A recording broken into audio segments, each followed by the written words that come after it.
De quoi? Mais comment on l'a fait maintenant? Ils sont dans leur carnet. Alors, il nous a aimés.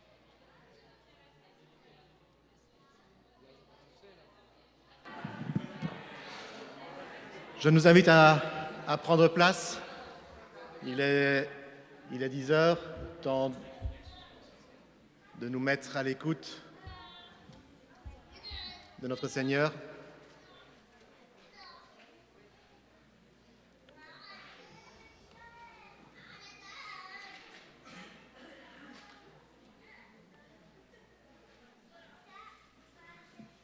Alors, ce matin, nos deux pasteurs sont absents.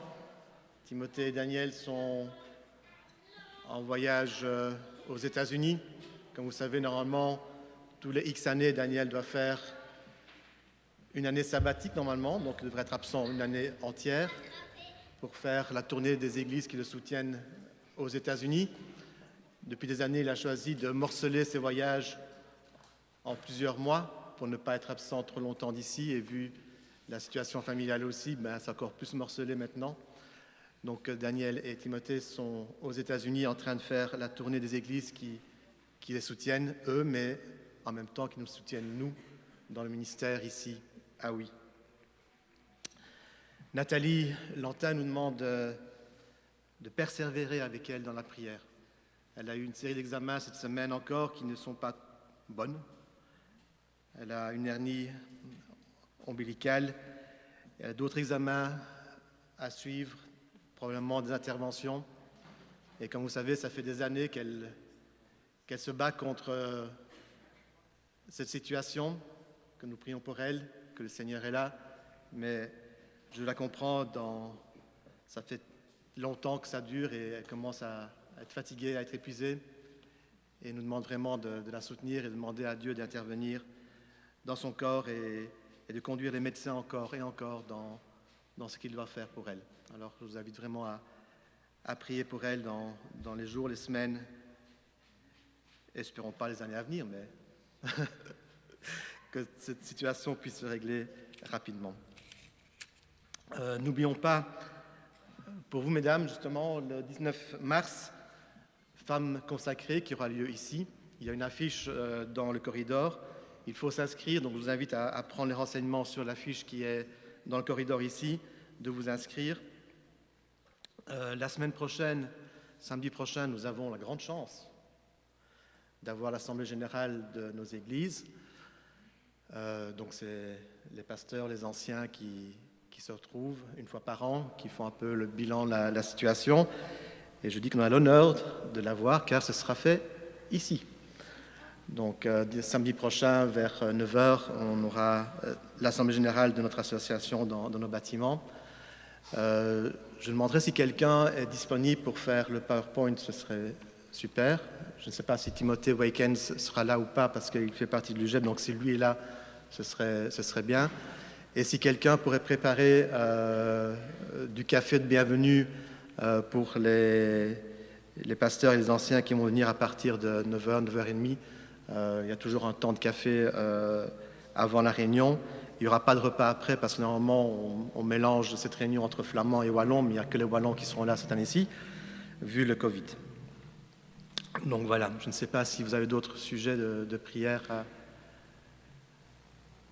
On va commencer.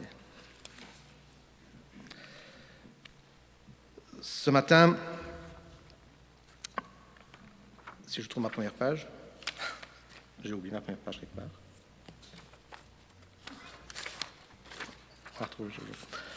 Ce matin, j'aimerais bien avec moi, que l'on s'arrête, mais que l'on s'arrête vraiment sur les paroles que nous allons chanter. Les mots que nous chantons ici le dimanche matin ou chez soi tout au long de la semaine sont lourds de sens. Ils portent un message, une conviction, une foi. Des paroles qui nous amènent aux pieds de Jésus. Des paroles qui nous invitent à nous abandonner dans les bras du Tout-Puissant, notre Seigneur et Sauveur. Il nous a aimés, nous a parlé, nous a convaincus nous a pardonnés. Il nous a aimés, nous a graciés, et il continue de nous transformer. Un menu riche pour commencer notre culte ce matin. En 4 petites phrases, nous avons un Dieu, un Sauveur, qui est en action. Il ne dort pas, il agit. Aimer, parler, convaincre, pardonner, gracier, transformer. 6 verbes qui demandent à notre Dieu que nous ayons un Dieu vivant, qu'il soit actif, qu'il soit au centre du monde, qu'il soit au centre de ma vie, de ta vie, de notre vie. Les verbes dans les phrases que j'ai citées sont conjugués au passé composé. Pour toi, qui as déjà accepté et qui est déjà enfant de Dieu, sauf le dernier. Et il continue de nous transformer, qui est conjugué au présent, car nous avons besoin tous les jours d'être transformés pour ressembler de plus en plus à Jésus-Christ, notre Sauveur. Et pour toi, qui ne connais pas encore Jésus, qui ne l'a pas encore accepté, ces 4 phrases peuvent être conjuguées au présent, et tu peux te les approprier et dire « Il m'aime, il me parle, il me convainc, il me pardonne, il m'aime, il me gracie, il me transforme et continuera à me transformer. Il nous a aimés. »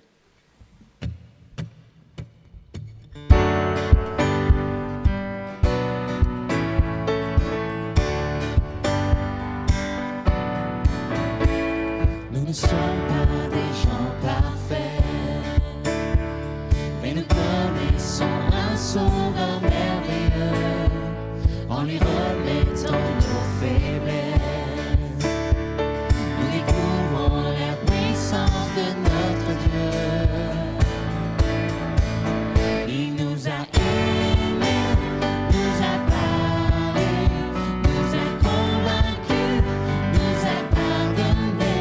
Il nous a aimés, nous a graciés, et il continue de nous transformer.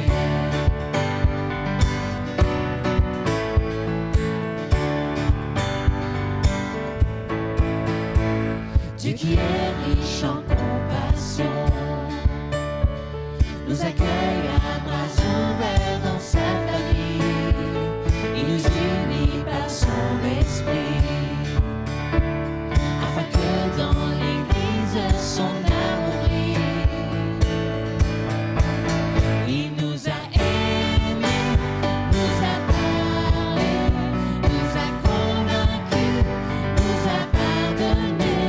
Il nous a aimés, nous a graciés, et il continue de nous transformer.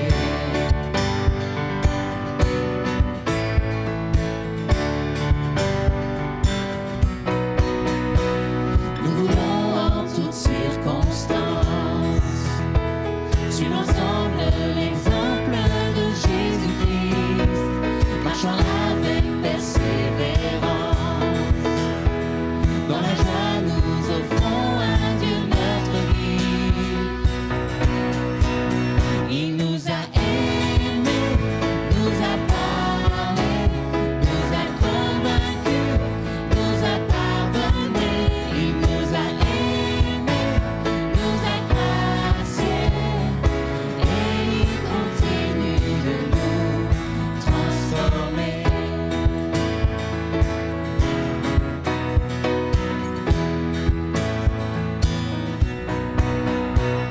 Nous prenons des risques avec foi. Notre espérance est basée sur des promesses, notre confort et même nos droits.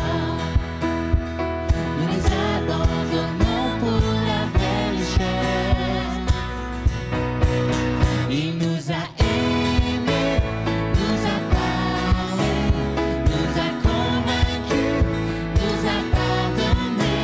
Il nous a aimés, nous a graciés, et il continue de nous transformer.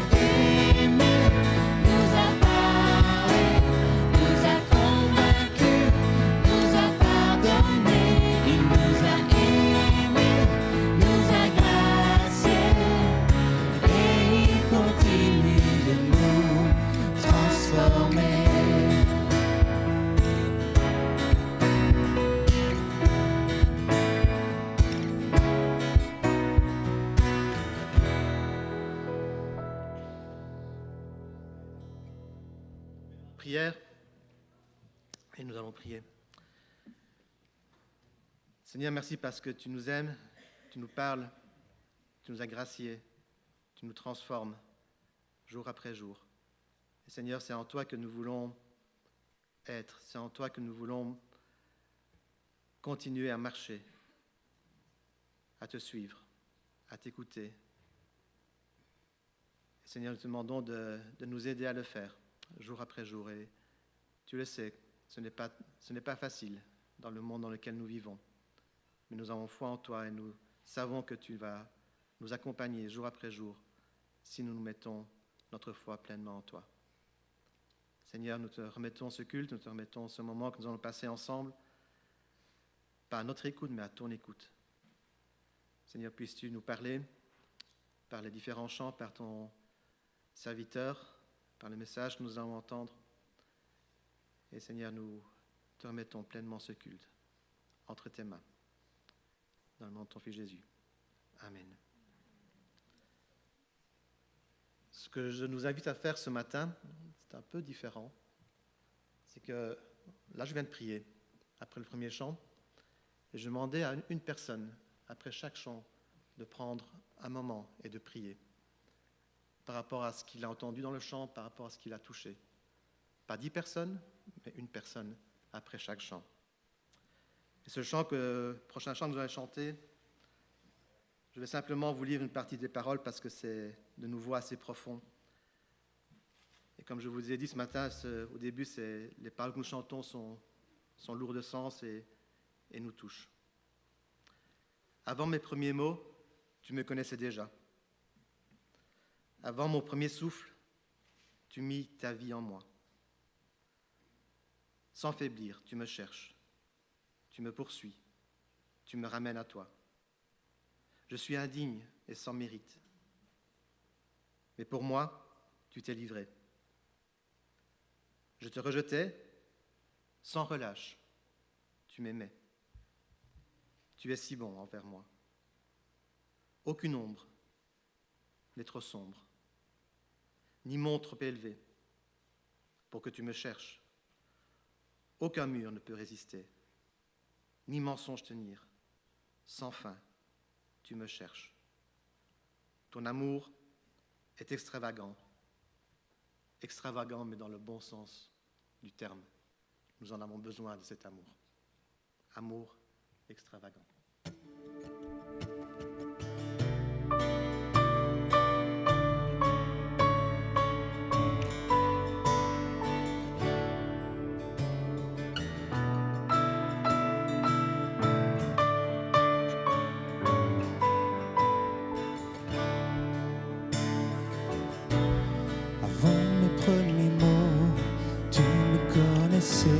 Déjà.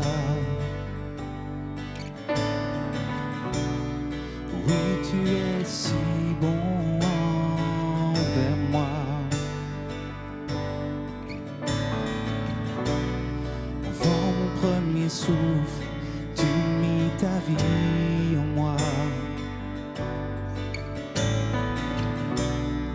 Oui, tu es si tendre envers moi.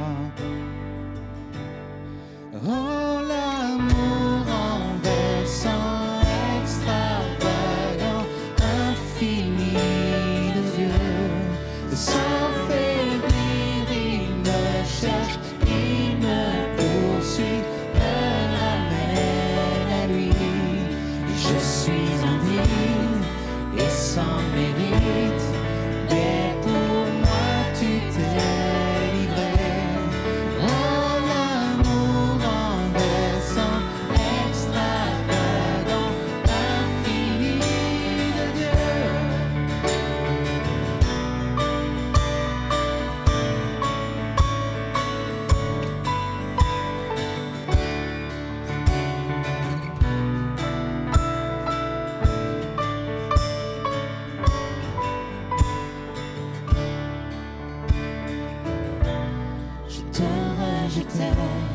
Sans relâche, tu m'aimais.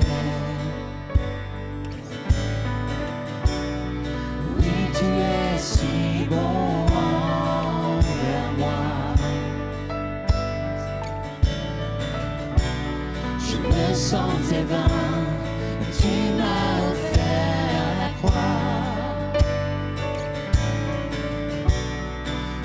tu es si tendre vers moi.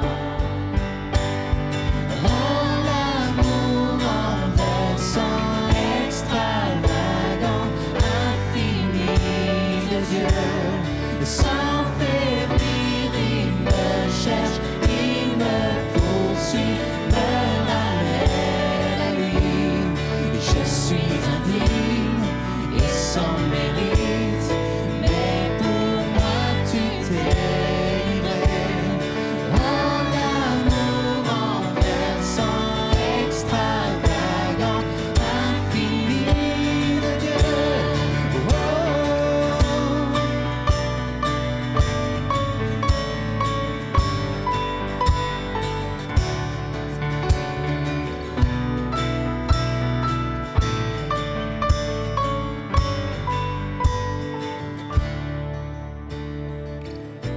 Qu'une ombre n'est trop sombre, ni mon trop élevé pour que tu me cherches. Aucun mur ne peut résister, ni mensonge tenir, sans fin tu me cherches. Aucune ombre n'est trop sombre, ni bon trop élevé pour que tu me cherches. Aucun mur ne peut résister, les mensonges tenir, sans fin tu me cherches. Aucune ombre n'est trop sombre, ni bon trop élevé pour que tu me cherches. Aucun mur ne peut résister, les mensonges tenir, sans fin tu me cherches. Aucune ombre n'est trop sombre, ni mon trop élevé pour que tu me cherches. Aucun mur ne peut résister, les mensonges tenir, sans fin tu me cherches. Oh, l'amour renversant, extravagant, infini de Dieu. Et sans faiblir, il me cherche, il me poursuit, me ramène à lui. Et je suis indigne et sans mérite, mais pour moi tu t'es livré. Oh, l'amour renversant, extravagant, infini de Dieu. Oh.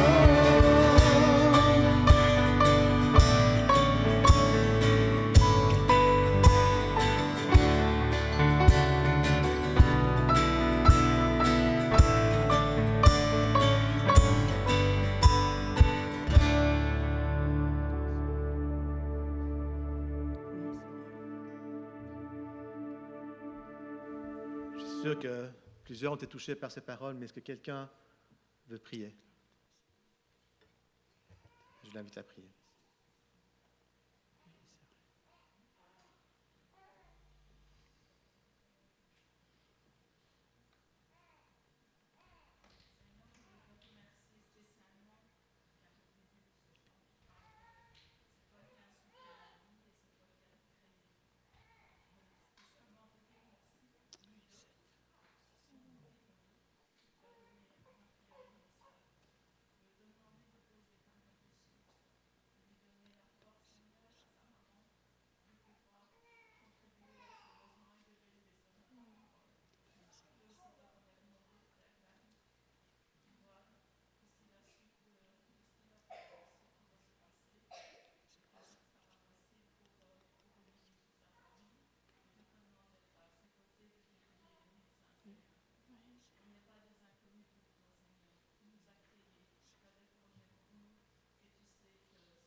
Amen.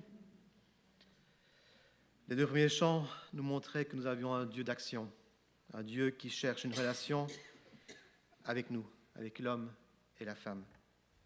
Mais dans une relation, il faut être 2. Une relation ne peut être unidirectionnelle.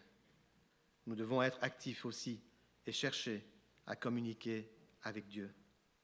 Si j'invoque le Seigneur, si je glorifie son nom, alors il me rendra vainqueur de mes ennemis.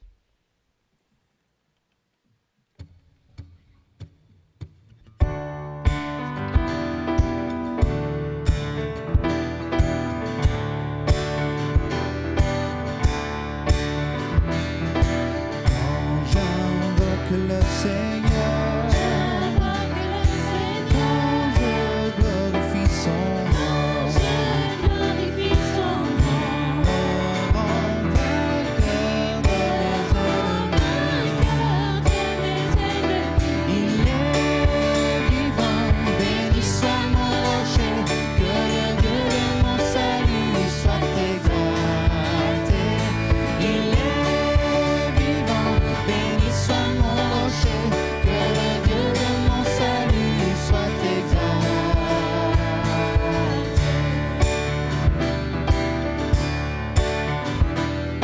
Quand j'invoque le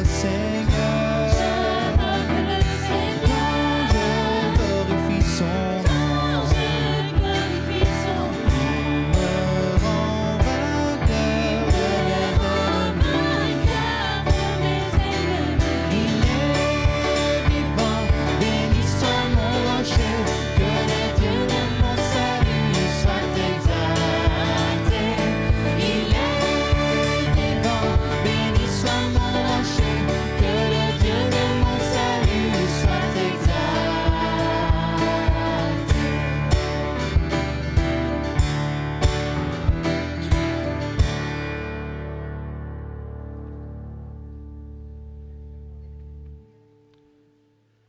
Est-ce que quelqu'un veut prier pour nos enfants qui viennent de sortir?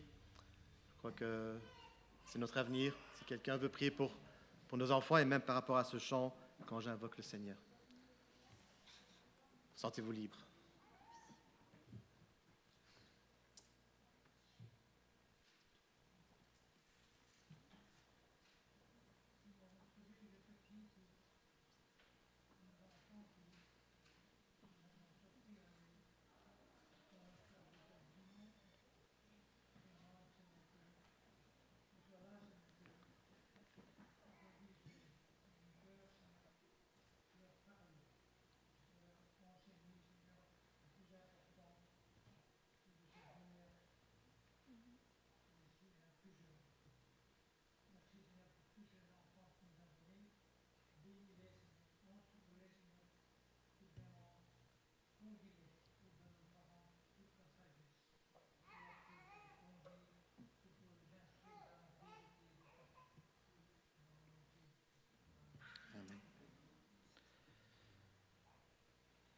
S'il y a un homme dans la Bible qui a connu la fidélité de Dieu tout au long de son ministère, malgré les souffrances, c'est l'apôtre Paul. Et l'apôtre Paul est un exemple pour nous quand il écrit à Timothée « Car en ce qui me concerne, je suis prêt d'offrir ma vie comme une libation pour Dieu. Le moment de mon départ est arrivé. J'ai combattu le bon combat. J'ai achevé ma course. » Un peu plus tôt, dans le même épître, il disait « Tel un bon soldat de Jésus-Christ, prends comme moi ta part de souffrance. Celui qui s'engage dans une expérience militaire ne s'embarrasse pas des affaires de la vie civile, afin de donner pleine satisfaction à l'officier qui l'a enrôlé. On n'a jamais vu un athlète remporter le prix sans avoir respecté toutes les règles. C'est au cultivateur qui travaille dur d'être le premier à jouir de la récolte. Réfléchis bien à ce que je te dis, et le Seigneur te rendra de comprendre toutes ces choses. Suis-je vraiment prêt à tout faire pour Jésus-Christ? Suis-je vraiment prêt à marcher avec lui? Suis-je prêt à souffrir pour lui, comme l'apôtre Paul a souffert de nombreuses fois? Ici, dans le texte, il était, comme il dit lui-même, pas loin de la fin. Mais il continue à avoir foi en son Dieu qui a été fidèle envers lui. Sommes-nous comme Paul? Sommes-nous à son écoute? Sommes-nous vraiment prêts à marcher malgré les énormes réticences de notre monde? Et si vous relisez deuxième épître au Timothée, c'est tellement actuel. Un bouquin qui a été écrit à 2000 ans. Mais plus actuel que ça, difficile à trouver. Et Dieu, dans sa fidélité, nous permet encore de lire ce livre aujourd'hui. Et je vous invite vraiment à y tourner encore et encore. Et c'est un message que je me donne à moi-même aussi. D'y retourner encore et encore. Dieu, ta fidélité.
remercier Dieu pour sa fidélité par la prière.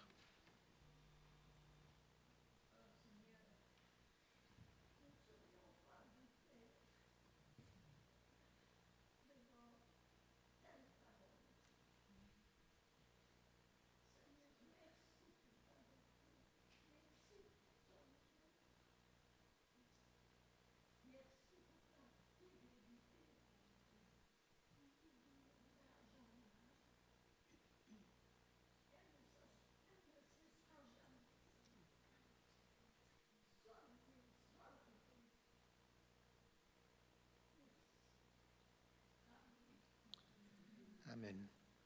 1 Chronique, chapitre 29, verset 12, nous dit ceci. C'est de toi que viennent les richesses et la gloire. C'est toi qui domines sur tout. C'est dans ta main que sont la force et la puissance. Et c'est ta main qui a le pouvoir d'agrandir et d'affermir toutes choses. Juste souverain.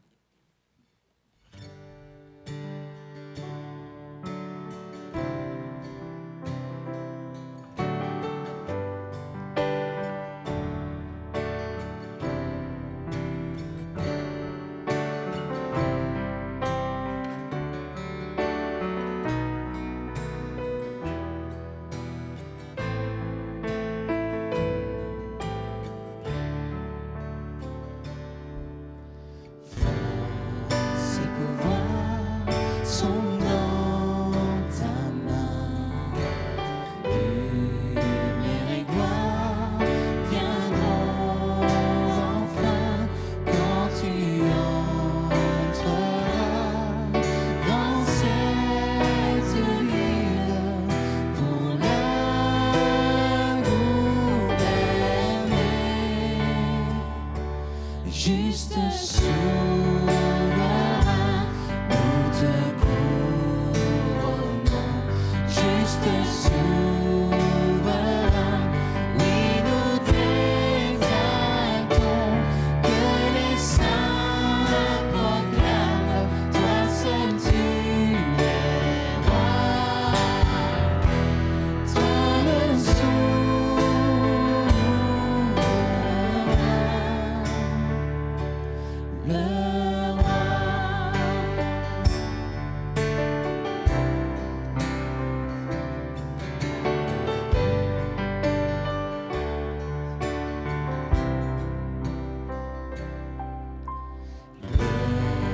roi du monde s'inclineront et les puissants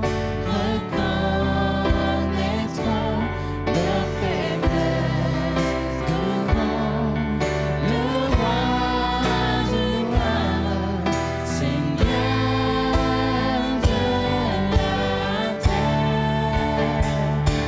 Juste souverain, nous te couronnons. Juste souverain, oui, nous t'exaltons. Que les saints proclament, toi seul tu es roi. Toi le souverain. Encore une fois, je suis souverain. Juste souverain, nous te couronnons. Juste souverain, oui, nous t'exaltons. Que les saints proclament, toi seul tu es roi. Toi le souverain, le roi.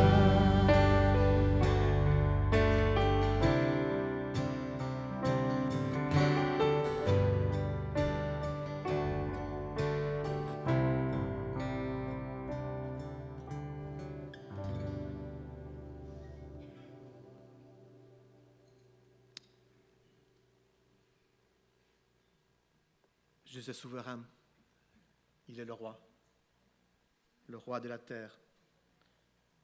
Et nous pouvons continuer à le dire car son Fils est venu et son Fils est mort sur la croix. Jean 14 est une longue conversation entre Jésus et ses disciples. Et je vous invite à reprendre ce chapitre et à le lire chez vous dans son entièreté. C'est là aussi où Jésus dit « Je suis le chemin, la vérité et la vie. Nul ne vient au Père que par moi. » Jésus sait que son temps est venu, que l'heure approche, que Judas va le donner. Mais voici ce qu'il dit à la fin de ce chapitre. « Je vous laisse la paix. Je vous donne ma paix. Je ne vous donne pas comme le monde donne. Que votre cœur ne se trouble point, ne s'alarme point.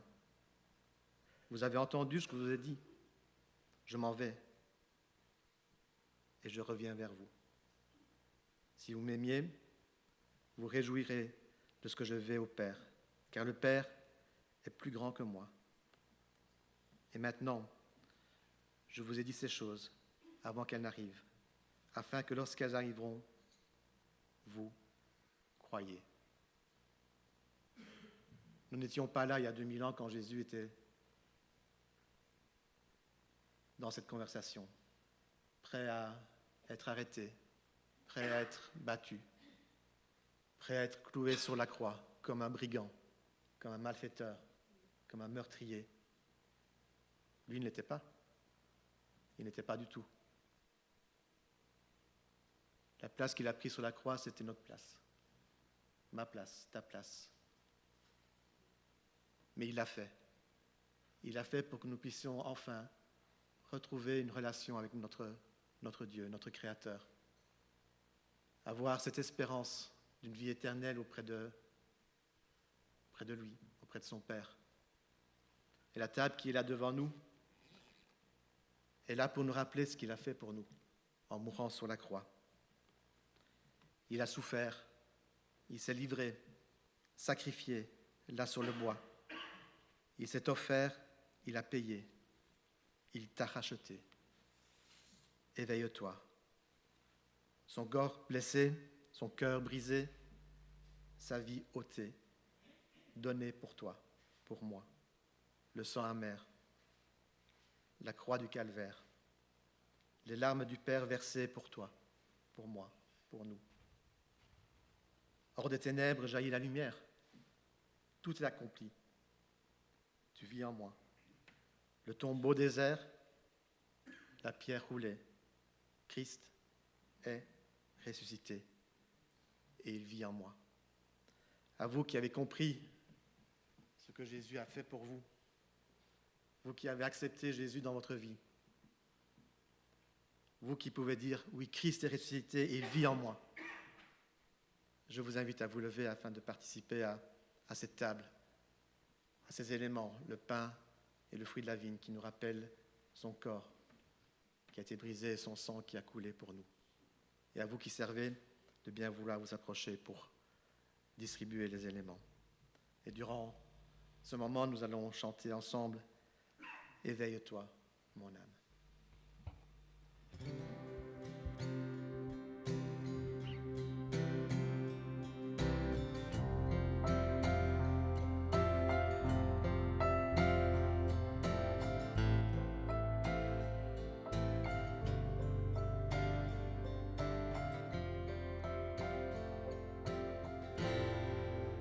Éveille-toi, mon âme. Éveille-toi, mon âme. Voici l'aurore, sors du sommeil. Éveille-toi.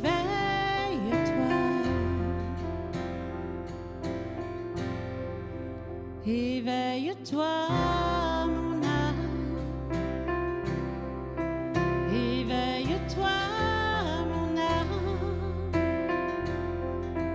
Après l'heure noire, renaît l'espoir. Éveille-toi. Il a souffert, il s'est livré, sacrifié là sur le bois. s'est offert, il a payé, il t'a racheté. Éveille-toi, tu n'es plus seul, mon âme. Tu n'es plus seul, mon âme.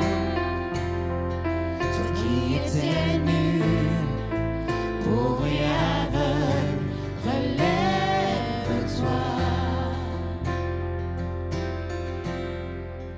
Il t'a aimé, mon âme. Il t'a aimé, mon âme. Le Dieu des merveilles, de toi ces merveilles, relève-toi. Son corps blessé, son cœur brisé, sa vie ôtée, donnée pour toi. Le sang amer, la croix du calvaire, les larmes du Père versées pour toi. Son corps blessé, son cœur brisé, sa vie ôtée, donnée pour toi. Le sang amer, la croix du calvaire, les larmes du Père versées pour toi. Dans les ténèbres jaillit la lumière, tout est accompli, tu vis en moi. Le tombeau désert, la pierre est roulée, Christ ressuscité, tu vis en moi. Et hors des ténèbres jaillit la lumière, tout est accompli, tu vis en moi.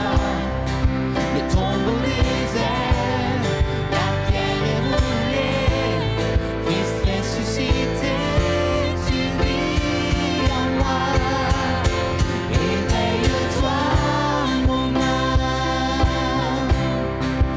Éveille-toi, mon âme. La mort a perdu, il a vaincu.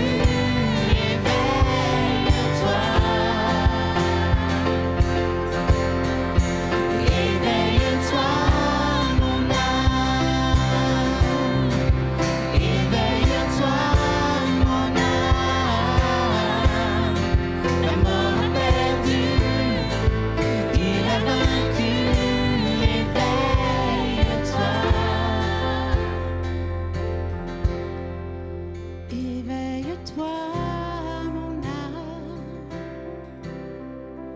Éveille-toi, mon âme. Viens à ses pieds, viens l'adorer. Éveille-toi.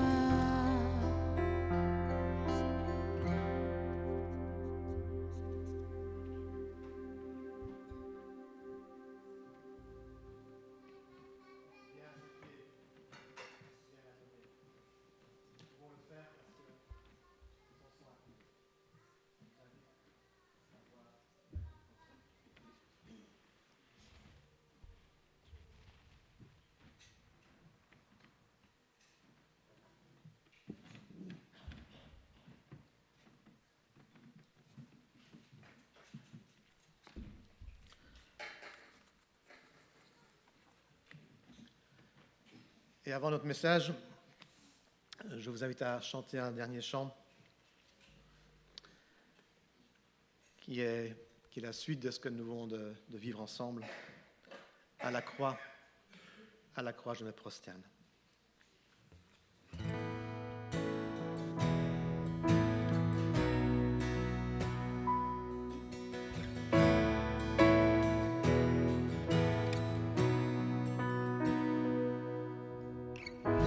Seigneur, tu me cherches, tu me connais. Et si je t'oublie,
Tu marches devant moi, tu gardes mes pas, et ta main me soutient. Je sais que tu m'aimes, je sais que tu m'aimes. À la croix je me prosterne, où ton sang coula pour moi. Aucun amour n'est plus grand. Tu as gagné sur la mort, ta main remplit les lieux très hauts. Rien ne peut nous séparer. À la croix je me prosterne, où ton sang coula pour moi. Aucun amour n'est plus grand. Tu as gagné sur la mort, ta gloire remplit les lieux très hauts. Rien ne peut nous séparer. Tu déchires le voile, tu traces un chemin, car tu as tout accompli. Tu déchires le voile, tu traces un chemin, car tu as tout accompli. Si tout s'effondrait devant mes yeux, tu resterais là. Je sais que tu m'aimes, je sais que tu m'aimes. À la croix je me prosterne, où ton sang coula pour moi. Aucun amour n'est plus grand. Tu as gagné sur la mort, ta gloire remplit les lieux très hauts. Rien ne peut nous séparer. À la croix je me prosterne, où ton sang coula pour moi. Aucun amour n'est plus grand. Tu as gagné sur la mort, ta gloire remplit les lieux très hauts. Rien ne peut nous séparer. Tu déchires le voile, tu traces un chemin, car tu as tout accompli. Tu déchires le voile, tu traces un chemin, car tu as tout accompli. Tu déchires le voile, tu traces un chemin, car tu as tout accompli. Tu déchires le voile, tu traces un chemin, car tu as tout accompli.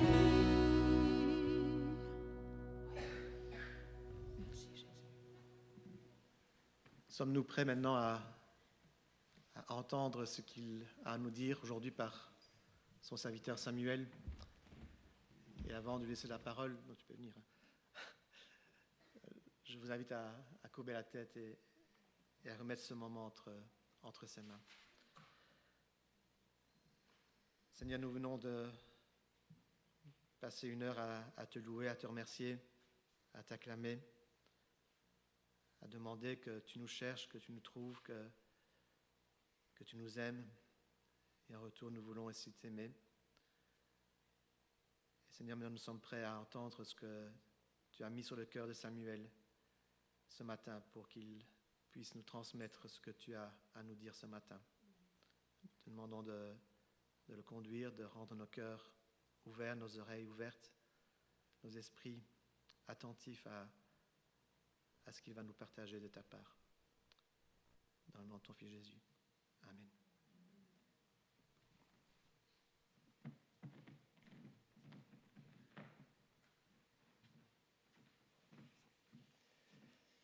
On va d'abord bouger le masque, ça fait du bien. On va prendre ses notes. Serviteur de Dieu. Serviteur de Dieu, qu'est-ce que ça veut dire exactement? Est-ce que ça existe encore, des serviteurs de Dieu? Est-ce qu'il y a des serviteurs de Dieu? Est-ce qu'il y en a dans la parole? Bien sûr, il y en a.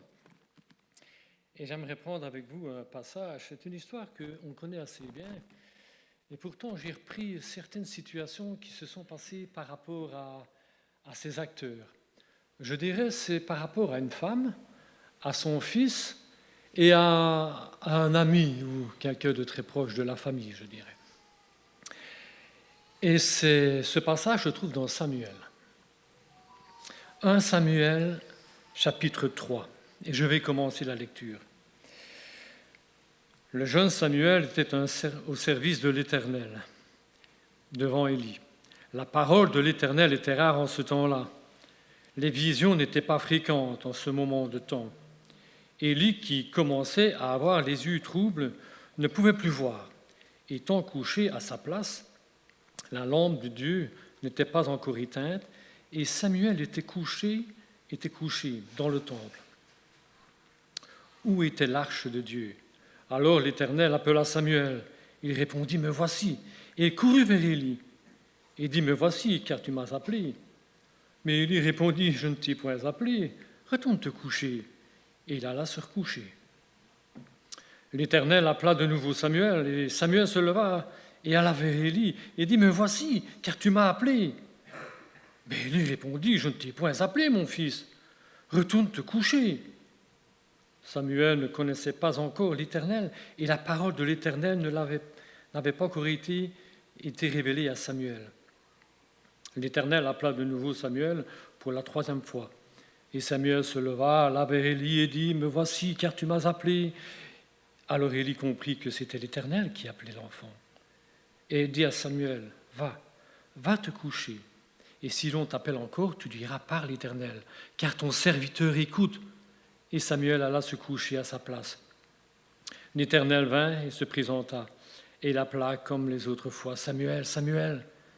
Et Samuel répondit, « Parle, car ton serviteur écoute. » Alors l'Éternel dit à Samuel, « Voici, je vais faire en Israël une chose qui étourdira les oreilles de quiconque l'entendra. » Jusque-là pour l'instant, être serviteur de Dieu. Ce qui m'a frappé au départ, c'est que le texte nous dit « La parole de l'Éternel était rare en ce temps-là ». Et je me suis dit, pourquoi est-ce que la parole était rare à ce temps-là? On va le voir. Ici, le texte nous montre qu'il appelle des gens, qu'il va appeler des gens pour le servir et que nous devons être à son écoute. On doit être à l'écoute de Dieu pour savoir à quel moment il va nous appeler et pourquoi il va nous appeler. Le texte nous dit un peu avant, nous ne l'avons pas vu, mais si on prend les premiers chapitres, on voit que le peuple d'Israël, on pourrait encore dire encore une fois, le peuple d'Israël laisse Dieu de côté. Il n'écoute plus Dieu, il n'a plus Dieu comme valeur. Alors je me suis dit, voilà pourquoi la parole de l'Éternel était rare à ce temps-là. Pourquoi est-ce que Dieu aurait dû continuer à parler à un peuple qui ne l'entendait plus et qui ne l'écoute plus? Et c'est vrai qu'il y a une histoire par rapport à ça avec les apôtres, quand les apôtres sont dans la barque sur la mer de Galilée, à un moment donné, la mer de Galilée va commencer à avoir des vagues, à commencer à avoir du vent, etc. Et les premières choses que les disciples vont faire, ils vont se demander ce qu'il faut faire. Eux, c'est des marins, ils savent bien ce qu'il faut faire. Et ils vont commencer à faire plein de choses, et Jésus est à côté, mais au départ, on ne fait pas appel à lui. Il est là, on ne fait pas appel à lui. Et qu'est-ce que Jésus va faire? Ce n'est pas difficile. Vous ne voulez pas mon aide? Ok, Jésus, il se met dans la barque et il commence à dormir. C'est ce que Jésus va faire. Puis après, les disciples vont revenir vers lui. Eh bien, il en était de même avec le peuple d'Israël. Le peuple d'Israël désobéissait à Dieu, ne regardait plus à Dieu. Il regardait à des idoles. Il regardait tout simplement à ce que le monde pouvait leur offrir. Pourtant, est-ce que Jésus n'a pas dit « Je suis le chemin, je suis la vérité ». Il ne va pas dire « Je suis un des chemins ». Non, non. Il va dire « Je suis le chemin, je suis la vérité ». On voit que le peuple ne connaît plus Dieu, on voit que le peuple ne connaît plus tout simplement le bon chemin. Pourtant, quand on regarde dans les premiers chapitres, on voit que le peuple garde certaines traditions. Il faut savoir qu'au départ, je reviens au départ, il y avait cette femme qui s'appelle Anne. Anne, c'était une jeune femme qui ne savait pas avoir d'enfant.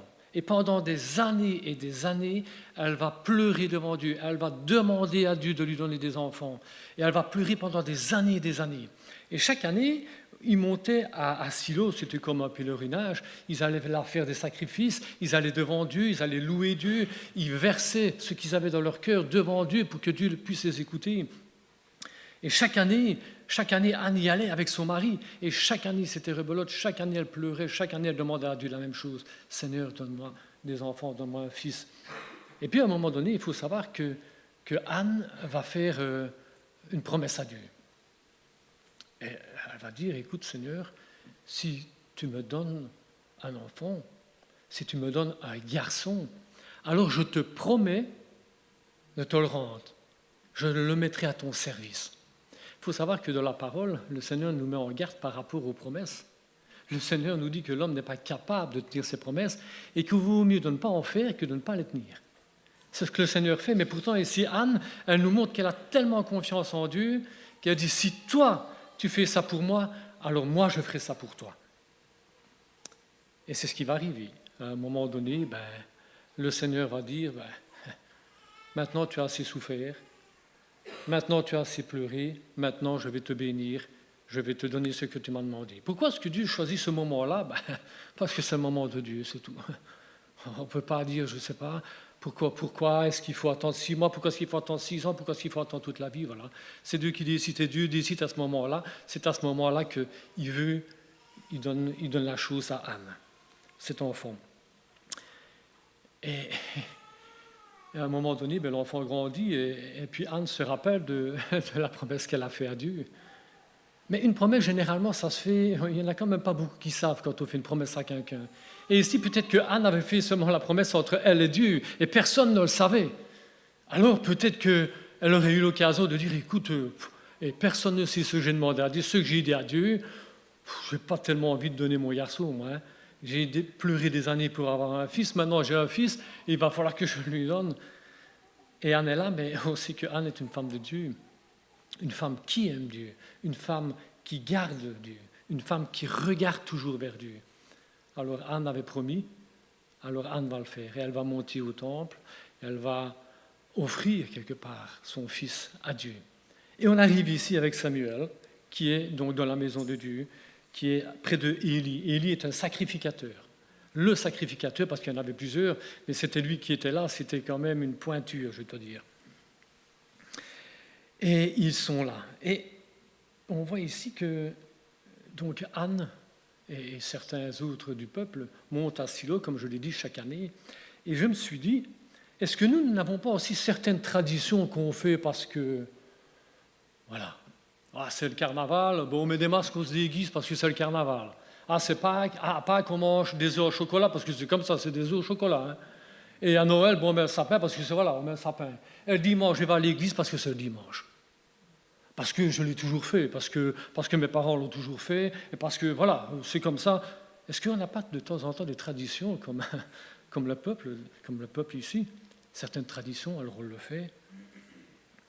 Au verset 3, au verset 2, on voit que Élie a les yeux la vue qui est trouble. Il commence à devenir aveugle.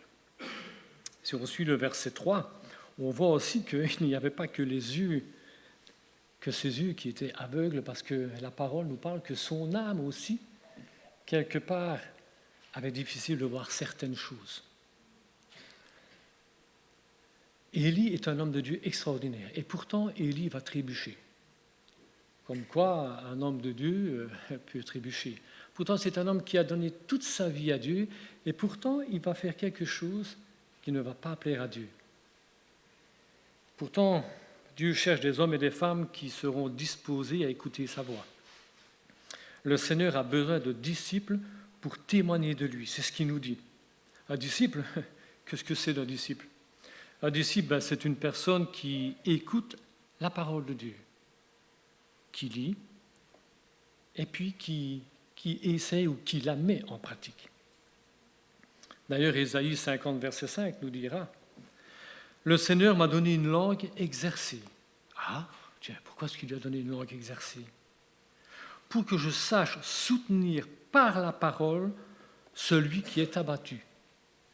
Ici, Ésaïe nous dit, le Seigneur m'a donné la connaissance, m'a donné une langue, pour faire quoi? Pour aider celui qui est abattu. Voilà ce que le Seigneur nous dit. Le Seigneur m'a ouvert l'oreille et je n'ai point résisté. Je ne me suis pas retiré en arrière.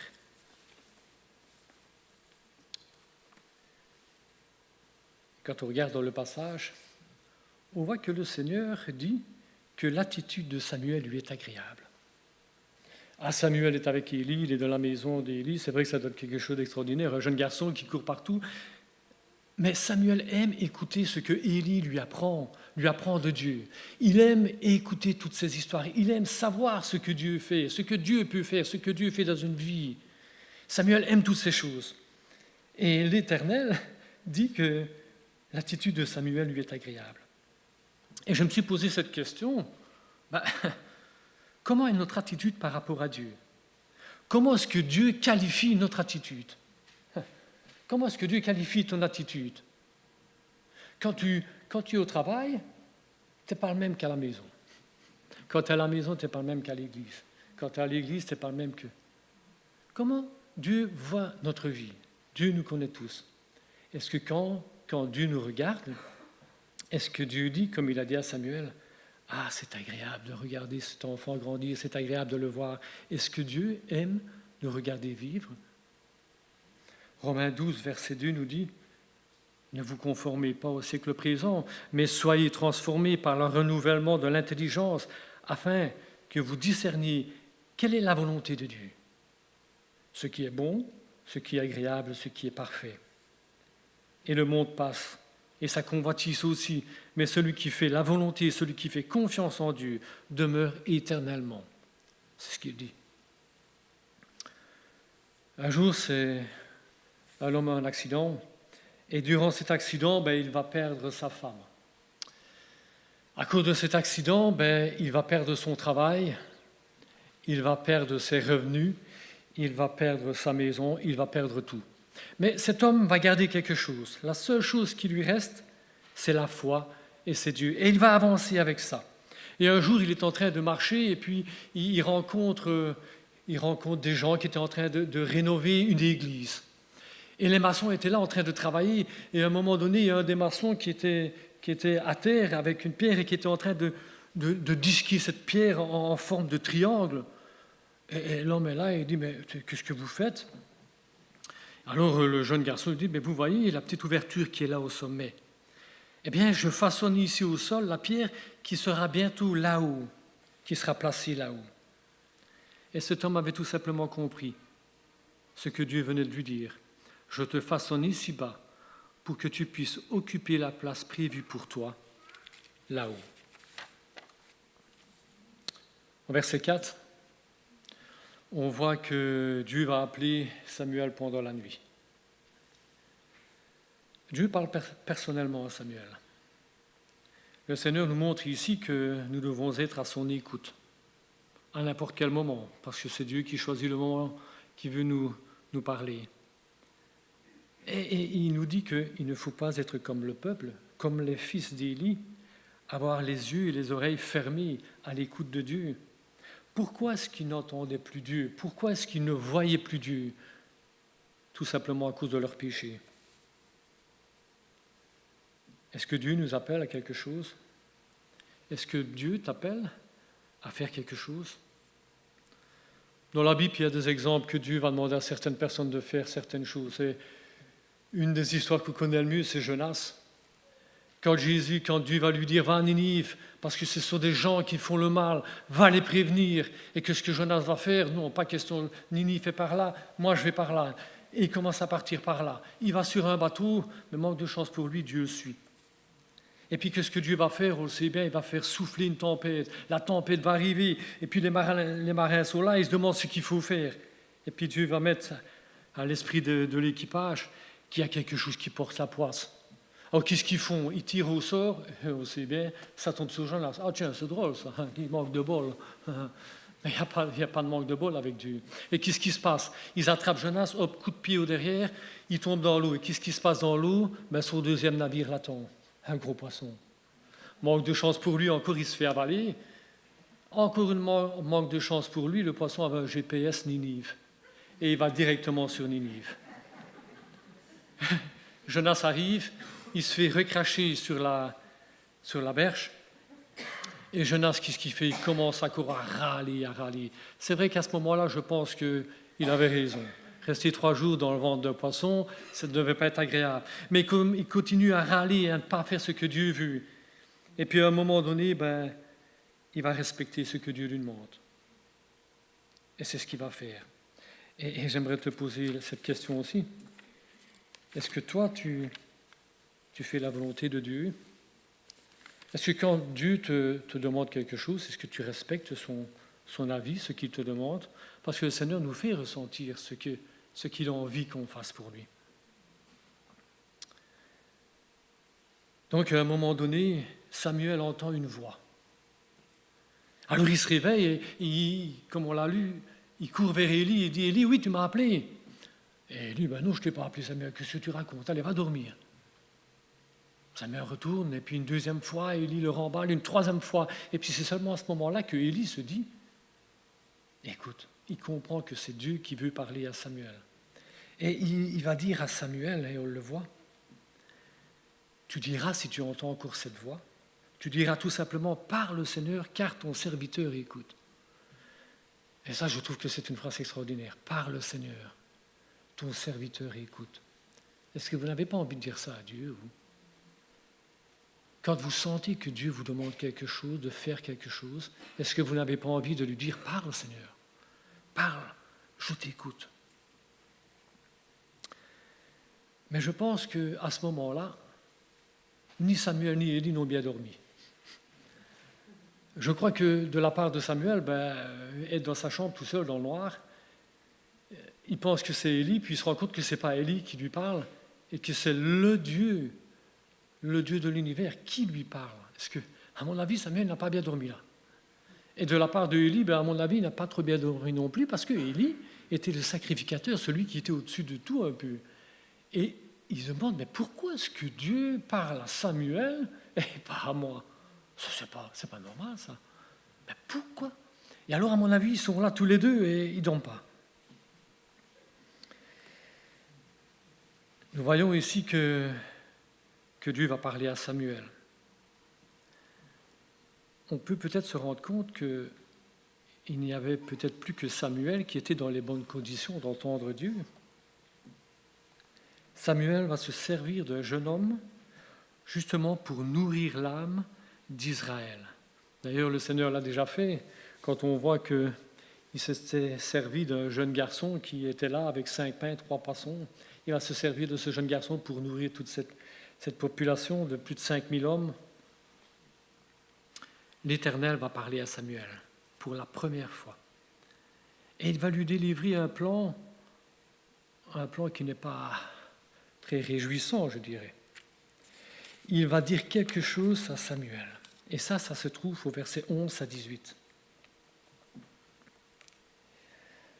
Alors l'Éternel dit à Samuel, « Voici, je vais faire en Israël une chose qui étourdira les oreilles de quiconque l'entendra. En ce jour, j'accomplirai sur Élie tout ce que j'ai prononcé contre sa maison. Je commencerai ce que j'ai achevé. Je lui ai déclaré que je peux punir sa maison à perpétuité à cause du crime dont il a connaissance et par lequel ses fils se sont rendus méprisables sans qu'ils puissent aient été réprimandés. C'est pourquoi je jure à la maison d'Élie que jamais le crime de la maison d'Élie ne sera expié ni par des sacrifices ni par des offrandes. Samuel resta couché jusqu'au matin. Puis il ouvrit les portes de la maison de l'Éternel. Samuel craignait de raconter la vision à Élie. Mais Élie appela Samuel et dit « Samuel, viens un peu ici. » Donc Samuel a entendu un message.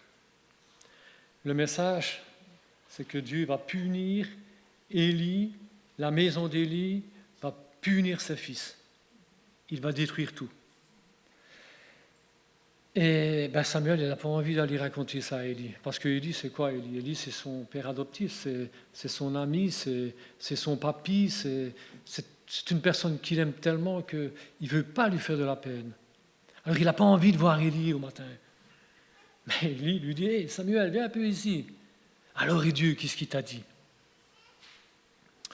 Alors le jeune garçon est là, comme toujours, on est toujours devant plusieurs choix. Et Samuel, il n'y a jamais que moi qui sais ce que Dieu a dit. Donc je peux dire quelque chose, je peux dire ce que je veux, ou je ne suis pas obligé de tout dire non plus. Ça, c'est peut-être ce qu'il pense. Ou alors, il pense peut-être, je ne peux rien cacher. Je veux servir Dieu et je sais que je dois dire la vérité. Et Samuel va choisir de dire la vérité, même si ça lui fait mal au cœur, il va choisir de dire la vérité. Il va choisir de ne rien cacher à Élie. Et là, je trouve que c'est encore un rôle très important pour un serviteur de Dieu. Cacher la vérité, ne pas tout dire, peut tout simplement apporter des conséquences. Qu'est-ce que le Seigneur nous dit par rapport à ça? Qu'est-ce que le Seigneur dit par rapport à la vérité? Est-ce que le Seigneur ne nous dit pas « Ayez la vérité comme ceinture autour de votre taille » Est-ce que le Seigneur ne nous montre pas que la vérité est quelque chose de très important dans la vie d'un chrétien? Et ici, Samuel, il le savait. Samuel, il l'avait déjà entendu. Et Samuel, il va prendre la décision de dire la vérité, même si ça fait du mal. Et puis on a Élie qui est là. Et Élie, il va demander à Samuel exactement ce que Dieu avait dit. Et Élie est un homme de Dieu extraordinaire. Et qu'est-ce qu'il va dire, Élie? Élie va dire à Samuel, dis la vérité. Il ne va pas essayer de... Non, il va dire à Samuel, dis la vérité, dis ce que l'Éternel t'a dit. D'ailleurs, on le voit dans les versets, à partir du verset 18. Samuel lui raconta tout, sans rien lui cacher. Et il dit, c'est l'Éternel qu'il fasse ce qui lui semble bon. Et ça, c'est la réponse d'un homme de Dieu, je dirais. Élie est là, et Élie entend ce que Dieu va faire. Il sait qu'il va mourir, ses fils vont mourir, tout va s'écrouler autour de lui. Élie aurait pu lever les poings vers Dieu aussi et dire « Mais Seigneur, depuis les années que je te sers, depuis les années, depuis tout ce que je fais pour toi, et c'est comme ça que tu me remercies parce que j'ai fait une erreur. » Non, il ne va pas faire ça. Au verset 18, il nous le dit. C'est l'Éternel. C'est mon Dieu. C'est ce qu'il dit. C'est l'Éternel, qu'il fasse ce qui lui semble bon. Voilà ce que Élie va dire. C'est vrai que parfois on aura envie de dire, le péché ne reste pas impuni. Chaque chose en son temps, mais c'est vrai que c'est dur. Malgré sa faiblesse, Élie est un homme de foi, dévoué à Dieu. Et là encore, il va nous le montrer. Et ici, c'est encore une question que je me suis posée. Est-ce que nous savons accepter la volonté de Dieu? Ce n'est pas toujours facile. Et Élie, ici, il sait bien qu'il va mourir, il sait bien que sa famille, il sait bien qu'il va perdre tout. Nous aussi, on a tous chacun certaines choses dans notre vie. Mais est-ce que c'est facile d'accepter la volonté de Dieu? C'est peut-être pas facile, mais est-ce qu'on l'accepte? Ça, c'est encore une autre question. Est-ce que je suis prêt à accepter la volonté de mon Père? Sans broncher. Ésaïe 58, verset 11 nous dit « Le Seigneur restera ton guide, même en plein désert. » Donc ici, Ésaïe dit « Le Seigneur restera ton guide, même quand tu passeras par toutes sortes de choses. Il te rassasiera et il te rendra des forces. » C'est ce qu'il nous dit. Quand la conduite d'un homme lui plaît, le Seigneur lui donne d'avancer avec assurance dans la vie. Si cet homme vient à tomber, il ne reste pas à terre, car le Seigneur le prend par la main. Savons-nous accepter la volonté de Dieu? Mais quand je voyais Élie, je me dis, mais Seigneur, c'est quand même pas logique. J'avais envie de dire, c'est pas bien, c'est pas... Élie est là, Élie va être puni parce que ses fils ne font rien de bon, parce que ses fils sont contre Dieu, parce qu'ils vivent, ils font ce qu'ils veulent. Alors les fils vont être punis pour leurs péchés, et le père va être puni aussi, mais pas pour les péchés de leurs fils. Élie ne va pas être puni à cause du péché des fils. Élie va être puni à cause de son péché, et son péché, qu'est-ce que c'était? C'est que Élie connaissait le péché de ses fils, et qui n'a jamais été les trouver. Voilà ce que la parole nous dit. Voilà pourquoi est-ce que Dieu va punir Élie aussi. Élie, à un moment donné, il aurait dû taper son poing sur la table, aller trouver ses fils et aller leur dire qu'ils étaient contre Dieu, que ce n'était pas bien ce qu'ils faisaient. La parole nous dit qu'ils prenaient de la viande qui était sacrifiée à Dieu, ils avaient des relations sexuelles qu'ils ne devaient pas. Enfin, il y avait plein de choses. Ils vivaient dans le monde, tout simplement. Et à un moment donné, Élie aurait dû prendre sa force à deux mains et aller les trouver. Et je me suis dit, waouh, c'est difficile ça. Donc si mon fils Anthony vit dans la débauche, et que je le sais, et que je ne dis rien, mais moi aussi je vais être puni. Ah, c'est ce que le Seigneur dit à Élie ici. Donc si je sais que, allez, de temps en temps, il est au travail et il reprend, il est chauffagiste sanitaire, etc., il reprend un robinet de temps en temps, il reprend quelques joints, il reprend... Je le sais, je sais qu'il fait, mais je ne dis rien. Je fais semblant de rien, chacun vit sa vie, je ne vais pas m'occuper de tout le monde non plus. Et le Seigneur dit, tu sais, Élie, si, tu devais t'occuper, tu devais aller le trouver, tu devais aller lui dire, écoutez les gars, vous péchez contre Dieu. Et c'est ce que le Seigneur nous dit d'ailleurs. Dans sa parole, le Seigneur nous dit, si tu vois un frère qui pêche, va le trouver, parle-lui et essaie de le retrouver, qu'il revienne à la foi. C'est ce que le Seigneur nous dit. Et c'est pour ça que Élie va être puni aussi. Pas à cause du péché des fils, mais parce que lui n'a pas osé aller taper le poing sur la table.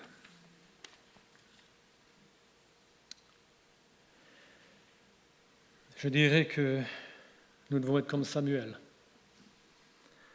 Nous ne devrons pas avoir peur de dire aux gens que s'ils rejettent Dieu, à un moment donné, Dieu fera de la même chose. C'est ce que l'Éternel nous dit. Quand on sera au ciel, quand on sera devant lui, quand on partira de cette terre, on se retrouvera tous devant lui. Et le Seigneur dira deux choses. Rentre, mon bon serviteur, ou il dira tout simplement, je ne te connais pas, parce que tu n'auras pas voulu suivre Dieu. Et ça, c'est une obligation pour nous de prévenir les gens autour de nous, quand nous voyons ces choses. Avoir une relation avec notre Dieu. Verset 19. Tout Israël, Samuel grandissait, l'Éternel était avec lui, et il ne laissait tomber à terre aucune de ses paroles. Tout Israël, depuis Dan jusqu'à Beersheba, reconnut que Samuel était établi prophète de l'Éternel. L'Éternel continuait à apparaître dans Silo, car l'Éternel se révélait à Samuel dans Silo par la parole de l'Éternel.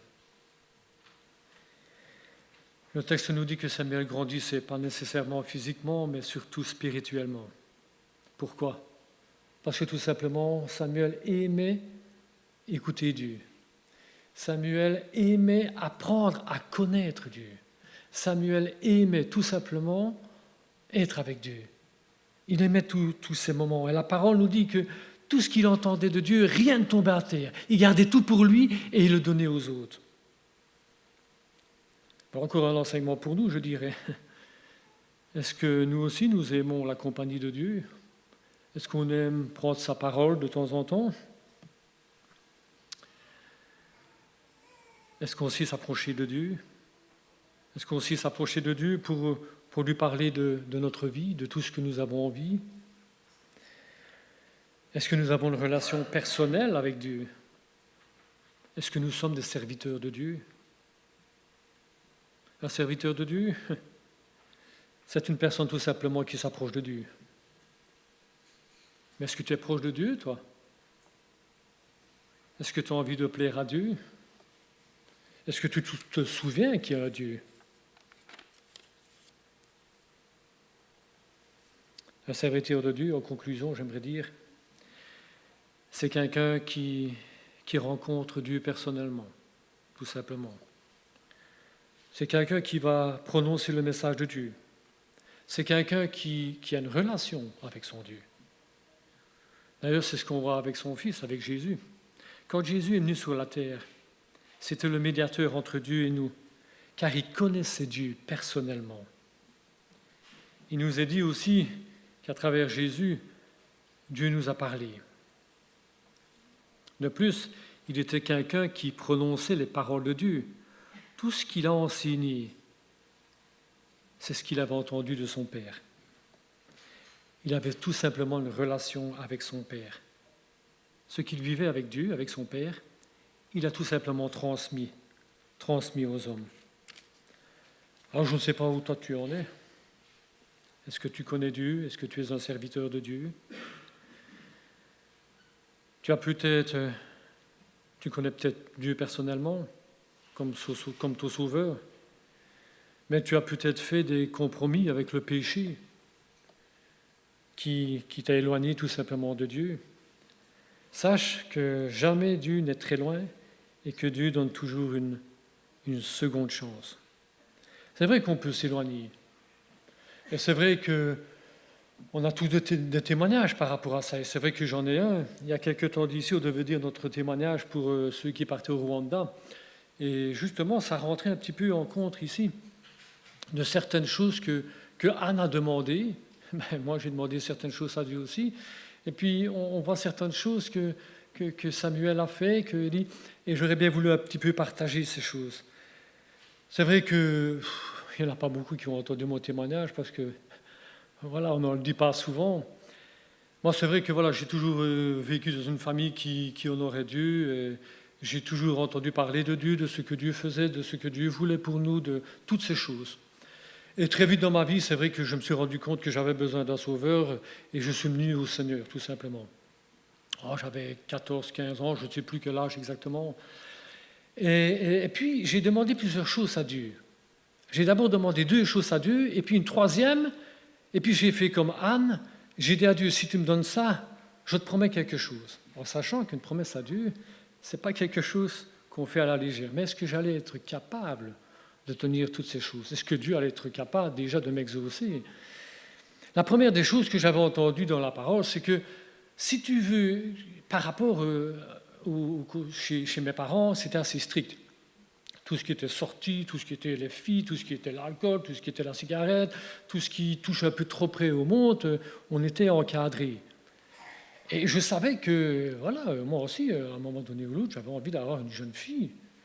Et alors, j'avais dit au Seigneur, écoute Seigneur, cherche une jeune fille pour moi chrétienne. Parce que je savais que le Seigneur nous disait dans sa parole de regarder après quelqu'un qui a la même foi que nous. Alors c'est ce que j'ai demandé à Dieu. Ben, Seigneur, donne-moi une personne qui a la même foi que moi, qui t'aime, qui a envie de travailler pour toi, qui... voilà. Et pendant des années, j'ai prié cette prière. Et puis, j'ai prié en même temps une deuxième prière. C'était par rapport au travail. Papa travaillait tout seul à la maison parce que maman ne travaillait plus à ce moment-là. Il était maçon, donc on ne gagnait pas de l'argent. Et de temps en temps, le samedi, on devait se lever, mon frère et moi, avec papa, on allait travailler parce qu'il fallait aller travailler. Voilà. C'était comme ça, tu veux manger, comme le Seigneur nous dit dans sa parole, si tu veux manger, ben, travaille. Tout travail mérite salaire, c'est ce qu'il dit. Et moi, je n'avais pas envie de finir l'école et de ne pas travailler. J'avais envie d'avoir un boulot tout de suite. J'avais envie de pouvoir subvenir un petit peu, entre guillemets, de pouvoir aider un peu mes parents, parce que voilà. Et ça, c'était quelque chose que j'avais envie, parce que je savais que Dieu aime celui qui travaille. Dieu aime celui qui qui travaille tout simplement. Alors j'avais dit au Seigneur, Seigneur, donne-moi un boulot. Quand j'ai fini mon école, donne-moi un boulot. Ne me laisse pas sur le chômage, je n'ai pas envie d'aller là, donne-moi un boulot. C'était les deux choses que j'avais demandé à Dieu. Entre-temps, fini l'école. À ce moment-là, l'armée était obligatoire. Hein. Donc je vais à l'armée. Et vous savez, quand on est à l'armée, toutes les barrières qu'on avait à la maison sont tombées. Tout ce que j'avais envie de faire, je l'ai fait. Voilà, il n'y avait plus personne. Si j'avais envie de faire quelque chose, je le faisais. J'ai fait tout ce que j'avais envie. Donc, j'aimais bien l'alcool, j'ai commencé à fumer, j'ai pris certaines substances. Voilà, j'ai fait ce que j'ai vécu dans le monde, je dirais. C'était ma vie, c'était à ce moment-là, c'était comme ça. Et puis, l'alcool et tout ce que je prenais me rendait de plus en plus agressif.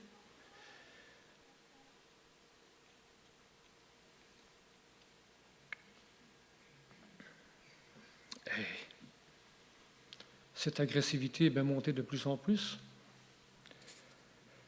J'ai fait certaines choses que je n'aurais pas dû. Voilà. J'ai été agressif avec beaucoup de personnes. Il faut savoir que moi, j'ai toujours aimé le sport et j'ai fait plusieurs sports de combat avec mon frère. Et c'est vrai que ça m'a aidé malheureusement à faire du mal aux autres. Et puis, est arrivé une semaine avant que je n'aie fini l'armée, encore quelque chose d'assez grave. Et puis l'armée est terminée. Hop, sors de là. Je rentre à la maison. Entre-temps, il faut savoir que Dieu avait répondu à mes 2 premières demandes. Je dis à mes 2 premières demandes parce que j'allais encore lui en demander une. Au mois de fin août, le Seigneur avait mis une femme chrétienne sur mon chemin. Et j'étais sorti avec. C'est vrai que j'étais bien avec, je me sentais bien avec, et voilà. J'ai fini l'armée le vendredi, et le lundi, je travaillais.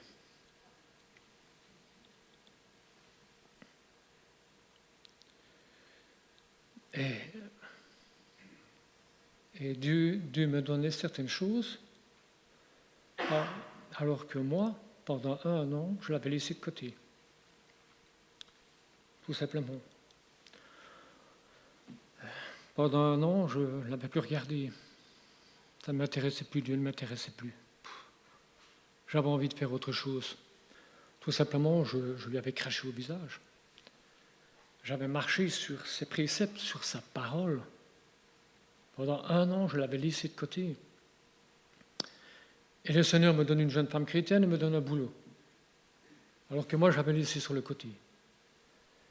Et puis je suis au travail, et puis un jour je rentre, et je vois maman qui est en train de pleurer. Je me dis, mais qu'est-ce qu'elle a? Et puis je vois deux agents de police de l'armée, de RP qui étaient là, qui étaient à la maison. Et je me dis, ouais. Et maman me dit, je ne sais pas ce que tu as fait, Samuel, mais si tu veux que Dieu t'aide, dis la vérité.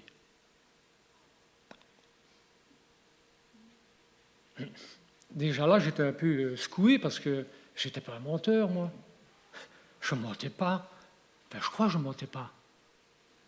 Non, au départ, je ne mentais pas.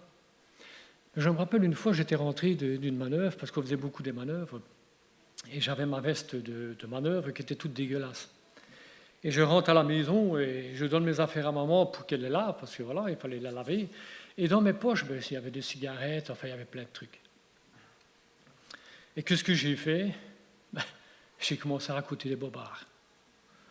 Ah oui, mais c'est pas ma veste, c'est la veste de mon ami, mais lui, il ne peut pas rentrer chez lui, alors il ne sait pas la laver, alors voilà, et j'ai commencé à raconter des bobards comme des excuses. Vous savez, on prend un livre avec des excuses, un livre qui a 12 750 excuses, et on en lâche 2-3. Et voilà. Mais vous savez, quand vous mentez à quelqu'un, ça se sait toujours, on le sent. Vous pouvez mentir, ça se sent. Et elle le savait, elle ne me l'a pas dit, mais elle sentait bien que ce n'était pas la vérité. Et puis alors j'étais devant ces 2 hommes, et voilà, qu'est-ce que je fais? Je continue mes bêtises, ou je me remets un peu en face avec le Seigneur et je dis la vérité. Et j'ai choisi de dire la vérité, tout simplement. J'ai dit tout ce qui me concernait. tout ce qui concernait les autres, je n'ai pas parlé de tout ça. Tout ce qu'on me posait des questions par rapport à ce que moi j'avais fait, j'ai répondu. J'ai toujours dit la vérité. J'ai dit la vérité, exactement la vérité. Et puis ils sont revenus une deuxième fois. Et la deuxième fois, ils ont dit, écoutez, maintenant, vous irez au tribunal et là, vous aurez vos sanctions. Et là, je commençais à être beaucoup plus nerveux. Je me suis dit, le Seigneur me donne une jeune femme chrétienne, je risque de la perte. Si elle apprend toutes les bêtises que j'ai faites, je risque de la perte. J'ai un boulot, je suis un CDD, j'ai 6 mois. S'il m'arrive quelque chose, je serai dehors, parce que voilà. Donc le Seigneur m'a donné les 2 choses que je lui avais demandées depuis des années, et à cause de moi, je vais perdre tout. Et j'étais nerveux, je me rappelle qu'au boulot, j'étais nerveux, je ne travaillais pas comme je devais travailler. Et un jour, je me suis fait appeler par un chef qui est extraordinaire, le chef, mais il criait. Et il a commencé à m'engueuler, je peux vous raconter. Et il m'a dit, écoute Samuel, je ne sais pas ce qui se passe, mais si tu ne changes pas ton fusil d'épaule, tu ne signeras pas. C'est ce qu'il m'avait dit clairement. Tu ne signeras pas, qu'il m'avait dit. Moi, à ce moment-là, je m'en foutais parce que j'avais autre chose. J'avais toutes ces histoires qui m'énervaient. Je ne savais pas ce qui allait se passer. Je ne savais pas quand j'allais aller au tribunal, les sanctions que j'allais avoir. Je ne savais rien. Et puis, le temps a passé 1 semaine, 2 semaines, 1 mois, 2 mois, 3 mois. Sans rien. Je vous dis que c'est long quand on attend quelque chose. Le stress. On dit toujours, toi, tu n'es jamais stressé, toi, Samuel. Non, c'est vrai, c'est pas souvent, mais quand je suis stressé aussi. Et puis un jour, on était au club de jeunes et on part jouer à un bowling. Et on va jouer notre bowling. Et puis en sortant, c'est comme si j'y étais. Je sors, je descends les escaliers et je tombe sur une personne qui était dans le même cas que moi, qui avait été dans les mêmes affaires. Et il me regarde comme ça et me dit, Samuel, je ne sais pas ce qui se passe. Il n'y a que toi qui n'as pas été convoqué, il n'y a que toi qui n'as pas des sanctions. Toi, tu connais quelqu'un de très haut placé qui me dit comme ça. Mais moi, sur le coup, je ne comprends rien du tout. Sur le coup, j'entends tout simplement que je ne sais pas pourquoi, je ne sais pas comment, mais Dieu avait fait quelque chose. Je ne savais pas, je ne comprenais pas. Et puis je suis rentré à la maison, je suis rentré dans ma chambre, je n'avais rien dit, je ne disais plus rien. Dans les cas pareils, je ne dis plus rien. Et je rentre à la maison et puis je réfléchis un petit peu à ce que ce garçon a dit. Toi, tu connais quelqu'un de haut placé, c'est vrai. C'était pas le roi, c'était pas Tchitchikouchag. C'était du... C'est vrai. C'était Dieu que je connaissais. C'était lui qui avait réglé toute cette situation. Et j'ai fait un petit peu comme Anne, quand j'ai demandé à Dieu, si tu règles ma situation, si tu règles toute cette situation, Seigneur, je te promets quelque chose. Et je lui avais dit, écoute Seigneur, c'est vrai que je n'ai pas été un bon serviteur jusqu'à présent, mais je te promets de te servir autrement. Si toi, tu m'exauces, encore une fois, si toi, comme si Dieu avait besoin, mais enfin, c'est ce que je dis à Dieu.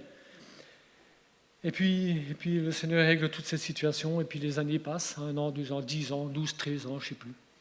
Et puis le conseil me fait appeler, et le conseil me demande, écoute Samuel, voilà, on aimerait bien que tu fasses un stage d'ancien, pour voir si tu as envie de travailler, si tu as envie d'être ancien. Et moi, j'ai fait comme jeune âge, j'ai pris le livre de 12 700 excuses, et j'ai commencé à en balancer. Oui, mais ceci, oui, mais je n'ai pas fait l'école biblique. Je dis, oui, mais comme on fait toujours, on reprend toujours ce gros livre qui n'est pas loin de nous, quoi. Et je sais pas. Et puis alors, Daniel me dit, écoute, tu réfléchis. Et puis tu verras. Et puis j'ai réfléchi, et puis je me suis rappelé, le Seigneur m'a fait me rappeler, Samuel, je t'ai exaucé 1 fois, 2 fois, 3 fois. Toi, tu m'as promis une chose. Et je me suis dit, c'est vrai, j'ai promis. Pourtant, j'aurais pu faire comment? Il n'y avait personne qui le savait. Personne ne savait ce que j'avais dit à Dieu. C'était entre Dieu et moi. Donc, si j'aurais vu l'envoyer, comme on dit, bouler, c'était pareil. Mais ça, j'aurais jamais osé le faire. Parce qu'une parole, c'est une parole surtout à Dieu. Et alors, qu'est-ce que j'ai fait? Tout simplement, j'ai dit oui. J'ai dit, tant pis, je le servirai comme je le servirai. Et j'ai commencé mon service comme ça. Et c'est vrai que depuis ce jour, je le sers mieux que ce que je l'ai servi à ce moment-là. Tout simplement, un serviteur de Dieu, c'est quoi? C'est quelqu'un qui, premièrement, qui a rencontré Dieu personnellement. C'est quelqu'un qui n'a pas peur de parler et de prononcer le message de Dieu. C'est quelqu'un tout simplement qui a une relation avec Dieu. Être un serviteur de Dieu, vous savez, ce n'est pas le travail. C'est une bénédiction, c'est une joie de vivre. Alors que Dieu nous aide à le servir.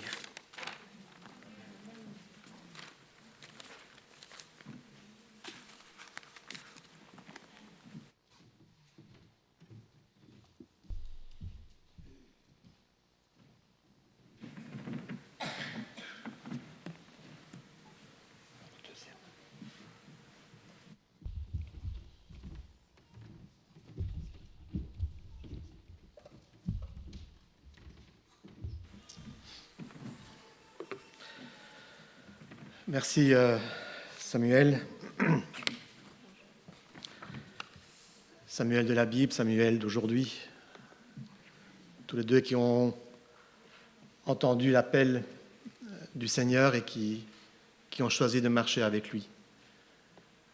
Ce message, Samuel l'a entendu, d'autres l'ont entendu. Est-ce que vous l'avez entendu? Est-ce que vous l'entendez? Est-ce qu'il y a toujours des murs entre vous et Dieu? Des murs qui doivent s'écrouler, qui doivent être abattus.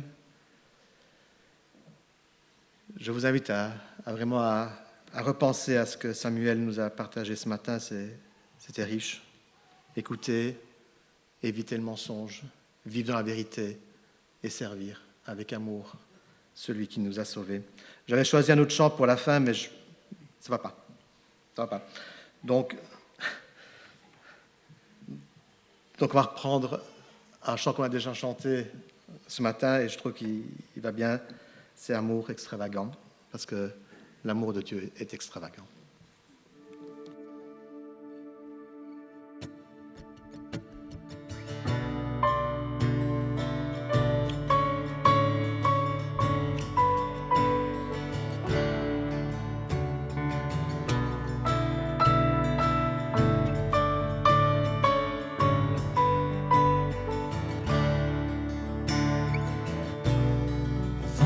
Premiers mots, tu me connaissais déjà. Oui, tu es si bon envers moi. Avant mon premier souffle, tu mis ta vie en moi. Oui, tu es si tendre envers moi.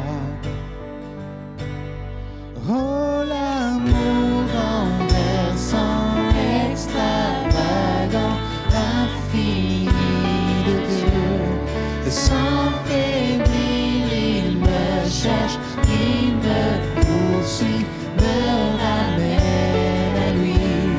Je suis indigne et sans mérite. Mais pour moi tu t'es livré.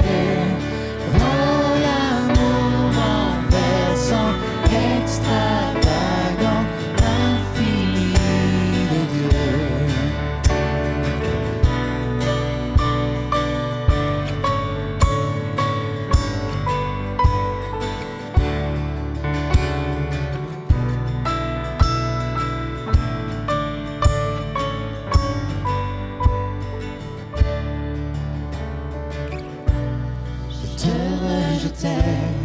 Sans relâche, tu m'aimais.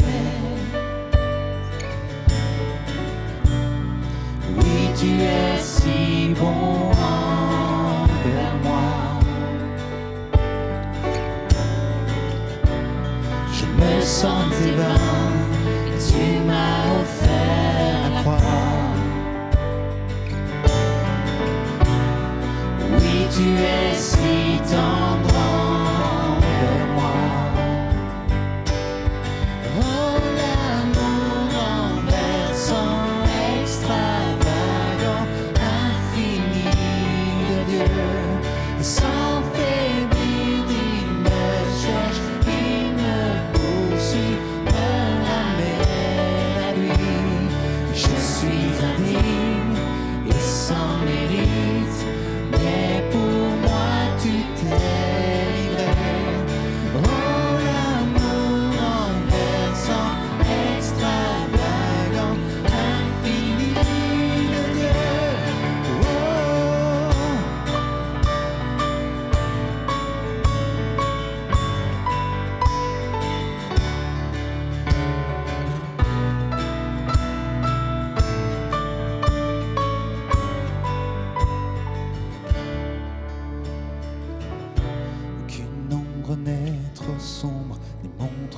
élevé pour que tu me cherches. Aucun mur ne peut résister, ni mensonge tenir, sans fin tu me cherches.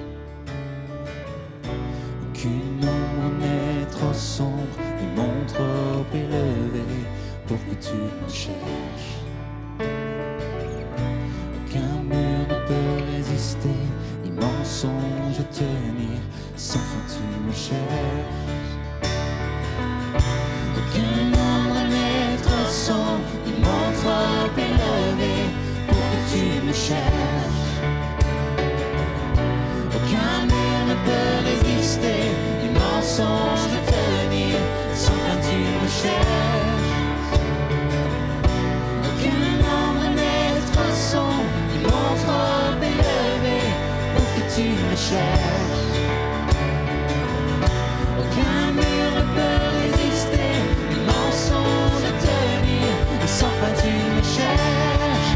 Oh, l'amour renversant, extravagant, infini de Dieu, sans faiblir, il me cherche, il me poursuit, me ramène à lui. Je suis indigne et sans mérite, mais pour moi tu t'es livré. Oh, l'amour renversant, extravagant, infini de Dieu. Oh.